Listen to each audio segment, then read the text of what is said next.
Кой е правилният начин, по който се отстраняват кърлежи? Първо, снимка.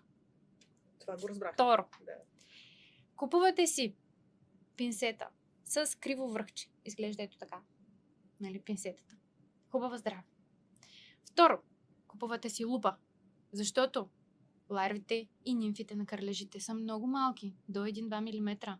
Това нещо, нали, аз с тези очила мои да мога да го видя, но не всеки може да го види. Хващате лупата, хващате пинсета, гледате кърлежа.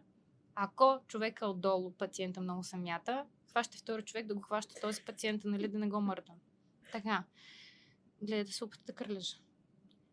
Но в никакъв случай не го поливайте, не го задушавайте, не го мачкайте, не го пипайте по тялото, ако може, а по главичката и по хобочето. Хобочето му е дълбоко забито в кожата обикновено и оттам има глава и тяло. Хващате пинцетата за главата на кърлежа. Ако може, възможно най-здраво. И дърпате бавно, може и по-бързо, няма значение, просто трябва да дърпате стабилно право нагоре.